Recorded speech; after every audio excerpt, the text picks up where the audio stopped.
Thanks for joining us tonight. PetSmart is suspending its relationship with one of the largest no-kill animal shelters in our area. I'm Courtney Bryant. And I'm Steve Savard. This follows recent allegations about how the organization operates. A former employee and board member at Open Door Animal Sanctuary tells News 4 they're concerned about how drugs are administered inside the facility. Tonight, Chris Nagus is getting all sides of the story as News 4 investigates. It's been around since 1975. Open Door Animal Sanctuary in House Springs cares for nearly 400 animals each day. Some are adopted out at the PetSmart in Chesterfield. I've been involved with this organization for at least 8 years. Most recently, Ashley Sims served on Open Door's board, but she was removed from that position by other board members in October. She says during her tenure, she expressed concerns about the way animals were cared for. I have seen reports from the veterinarian that there were some animals that had gone years without getting their shots. There was one example of a cat that had gone 7 years without ever seeing a vet. Facilities like Open Door are overseen by the Missouri Department of Agriculture. In June of 2018, the agency conducted an investigation. A former veterinarian at the facility echoed similar concerns, telling investigators some of the animals had gone years without a vaccination or veterinary examination. That vet also stated some shelter animals went days without veterinary care, and there were instances where treatment was initiated without veterinary approval.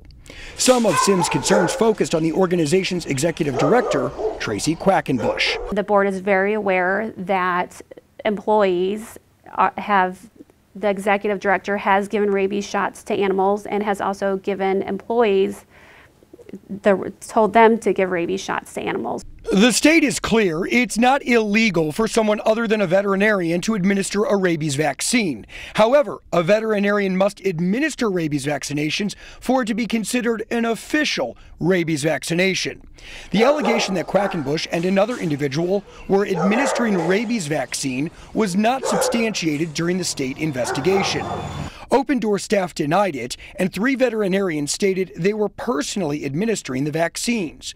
But the investigation partially substantiated another claim, that Quackenbush and another individual forged a veterinarian's signature on rabies certificates, and that Quackenbush, by her own admission, signed a vet's name on rabies certificates for cats housed at the Chesterfield PetSmart. Former Open Door employee Tina Roche, I was employed there almost 3 years, told News 4 she was banned from the facility in April of last year. She also says she expressed concerns about animal care.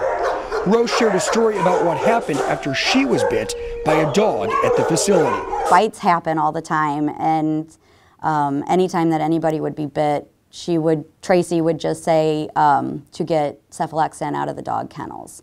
And it's a plastic cabinet. It used to never be locked. You took drugs intended for animals? Absolutely. And they were given to you by the staff? Mm-hmm.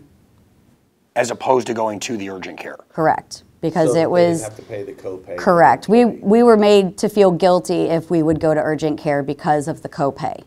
Because that copay was for the dogs. That's how Tracy would present it to us. During the state investigation, Quackenbush denied that prescription or controlled drugs had been dispensed to employees. The state of Missouri did not speak with Roche for its investigation, but notes cephalexin is a drug approved for human use, but it should be prescribed by a medical doctor. The facility was most recently inspected in February. No major infractions were discovered.